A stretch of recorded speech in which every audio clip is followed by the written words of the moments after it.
Buenas noches, Camilo. Muchas gracias. Claro que soy de la casa. Oiga, vamos a empezar en caliente porque Vladimir Chizhov, el embajador ruso en la Unión Europea, entrevistado por el diario español Público, dijo hoy, no declararemos la guerra a Finlandia y Suecia si entran en la OTAN, pero reaccionaremos. ¿Cuáles podrían ser esas reacciones, más allá de la amenaza a la que nos tiene acostumbrado el Kremlin? Pues Camilo, esto parece que fue una declaración de Molotov o de Chernenko o del mismo Nikita Khrushchev. Exacto, exacto, exacto.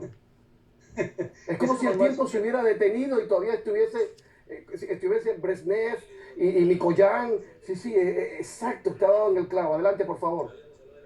entonces, mire, Camilo, yo creo que aquí hay que ponerle mucho cuidado. Es que seguramente Rusia lo que planea es faciar la operación y visitar, entre comillas, con violencia, a Georgia y a Transnistria para agregarlos a su proyecto.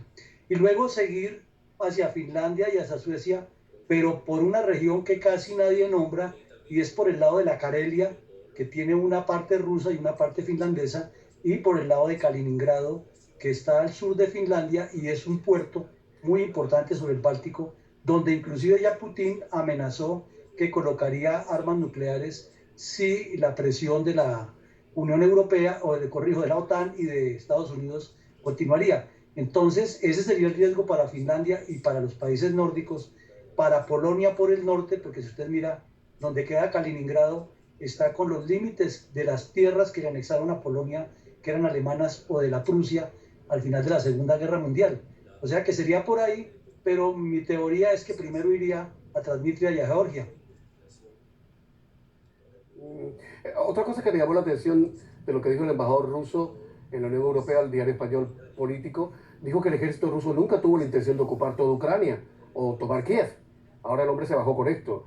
Eh, pero los analistas más acuciosos, entre los que yo le incluyo a usted, coronel, creen que invadir Georgia o Moldova es cuestión de tiempo. ¿Cómo lo ve usted? Sí es cuestión de tiempo, Camilo, porque si uno mira la progresión del ataque por el sur, da la sensación de que quiere llegar sur-occidente de Ucrania y luego avanzar en lo que se llama en términos de estrategia una penetración hacia el norte, a las dos márgenes del río Dnieper, con el fin de conquistar a Kiev, dominar a Ucrania y ahí sí, por eso le digo, avanzar hacia el oriente, hacia el nororiente, occidente de Rusia, nororiente de Europa, en la parte de Karelia, que es muy importante y tiene una historia larga y valdría la pena profundizar más adelante en ese tema, y lo mismo Kaliningrado, para sitiar a Finlandia, a Suecia, a Dinamarca y ganar el control sobre el Báltico, que es un sector fundamental, porque inclusive esa parte del mar no se congela ni en la época más fuerte del invierno. Ahora, todos esos movimientos dejarían a Ucrania sin salida al mar. Estarían fritos los ucranianos, peor los ucranianos, por Dios santo. Oiga, antes de entrar en el maridaje entre Rusia y América Latina, bueno, vamos a ser más exactos, en el maridaje entre Rusia y la extrema izquierda latinoamericana, ¿qué hecho le ha sorprendido más en todo este tiempo que llevamos de guerra, en esta guerra? ¿Qué hecho le ha sorprendido más? Pues Camilo, es que hay varios y yo diría que hay una sumatoria porque todos son tan importantes que en gustos no hay disgustos. En primera medida, ese hundimiento del buque ruso fue fenomenal, fue un golpe maestro, un golpe del cual no se levantará el Kremlin en muchos años. Creo que ha sido el más devastador en la parte militar, pero le sumaría el patriotismo de los ucranianos, la maniobra que ha sido excepcional. En el programa anterior hablábamos de que la Academia Militar se verá obligada en el mundo a replantear el uso de los tanques y el uso de los antitanques, porque lo que ha ocurrido allí es importante, la aplicación que le han dado a la estrategia de Sun Tzu de destruir lo que se llama, entre comillas, los graneros, o sea, los abastecimientos logísticos, y también la forma como ha manejado la información, y algo muy importante que es un principio de la guerra, que es la unidad de mando, que gústele a quien le guste, el señor Zelensky, después de ser un comediante, se convirtió en un líder estratega de un país en guerra y parece que fue el Churchill de esta guerra en Europa. Exactamente. Exactamente, pero fíjese usted lo que son los prejuicios. Yo recuerdo cuando el señor Zelensky ganó las elecciones, yo fui uno de los que dijo, bueno, otro comediante más, porque estaba pensando en América Latina, en cierto país que un comediante llegó a la presidencia y fue un desastre total. y yo fui uno de los que dijo, bueno, ahora más de lo mismo. Bueno, pues recordemos a Víctor Hugo y recordemos a toda la literatura grandiosa del siglo XIX, Guerra y Paz, de Tolstoy. Los héroes nacen así, de pronto, sin querer ser ellos los héroes. Voy a poner publicidad, Coronel, y para entrar de lleno ya en el tema de el maridaje entre Putin y Maduro, Díaz-Canel, Daniel Ortega, etcétera, etcétera. Ya volvemos. Que se dice que tras venderle armas a Perú, a Venezuela, a Brasil, algo pasó entre América Latina y los proveedores de armas de Putin. ¿Cuándo y por qué América Latina dejó de comprar armamento a Rusia? Coronel Villamarín, ¿por qué? ¿Qué pasó? Bueno, Camilo, esto se produce más o menos hace 5 o 6 años, se fue disminuyendo por varias razones. Una de ellas es que Estados Unidos recurrió a un arma poderosa, que es la economía en la época Trump, que todos sabemos cuál era su actitud frente al exterior, y les puso sanciones fuertes y anunció sanciones a quien le comprara material a Rusia. El otro problema es que el material ruso no es de la mejor calidad, pero a eso se suman las distancias para traerlo, la dificultad del idioma de los instructores, la dificultad para enviar personas a que se capacitaran en estos temas, los costos que se iban multiplicando en todo alrededor y la obsolescencia de ese material frente a otras ofertas de la Unión Europea y sobre todo de Estados Unidos.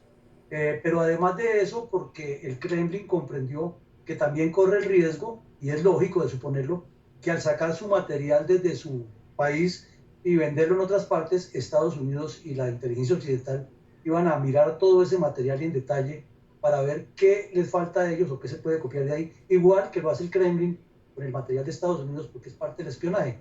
Y finalmente porque hay una idea de que por medio del sabotaje, como lo están proponiendo, de incomodarle la vida, incordiarlo, pues es el verbo que más utiliza usted en sus intervenciones, a los gobiernos que no son de la línea de Rusia, es una forma más práctica y menos costosa y menos comprometedora, para que cuando esos gobiernos ya estén en el poder, como el caso de Venezuela, sí le puedan vender el material con mayor seguridad, que no termine como terminaron algunos de los fusiles y de las armas que le enviaron a Nicaragua en la primera época del sandinismo. O las que envió Estados Unidos a Afganistán y a Irak también, porque ojo que aquí nadie está libre de polvo y paja, ¿eh? Aquí todo el mundo tiene un pasado, como dicen en inglés. Oiga, nos quedan 4 minutitos, 3 minutos. Hay amores que matan, como dicen los boleros. Lo digo porque hay una foto a propósito del tema que estamos tratando de Hugo Chávez en la fábrica de los fusiles Kalashnikov, los acá, y a Chávez se le cae, o sea, está rozagante mirando los fusiles. En fin, bueno, la pregunta que quería hacerle antes del final del programa, coronel, ¿una paz negociada es, de momento, la única forma de poner fin a la guerra de Rusia contra Ucrania? Es muy difícil, o sea, lógico, Camilo, todos los conflictos tienen que terminar en una paz negociada y sería el único camino, el más lógico, el más obvio. Pero en este momento es supremamente difícil porque Ucrania está bien posicionada y se siente respaldada por la OTAN y es muy claro el manifiesto del 15 de marzo de la OTAN cuáles son los puntos que Ucrania está llevando a la mesa. Y por su parte Rusia insiste en esa expresión que hace hoy el embajador que usted recomendaba en el artículo y que lo comparamos con Molotov porque es la misma terminología y el mismo uso de que Ucrania lo que es un subalterno de Rusia, que la Rusia se defiende y entonces no cambia ese discurso y hasta tal vez usted lee en el artículo que dice que el problema es Ucrania en la mesa y no ellos. Entonces mientras esas dos posiciones se mantengan y subsista, es imposible que haya una paz negociada y mucho menos con lo que está pasando, que la Unión Europea sigue, le corrijo, los Estados Unidos y la OTAN siguen enviando armas a Ucrania y el señor anuncia que va a tomar medidas más fuertes y la presión económica y esa doble moral que mantiene China, la posición de India, eso no facilita, Camilo, complica las cosas. No para nada. Hoy Putin estaba poético, dijo, voy a reaccionar como un rayo, como un rayo. Hoy era como un superhéroe de Marvel o de DC, en fin. Como saben que la única patria real que tiene el hombre es el lenguaje, da grima Da miedo, como dice el coronel, que los rusos estén hablando con el lenguaje de hace 30 años, como cuando el Foro de Sao Paulo habla con el lenguaje de la izquierda de hace 30 años, o como cuando Trump hablaba con el lenguaje de la derecha de hace 30 años también.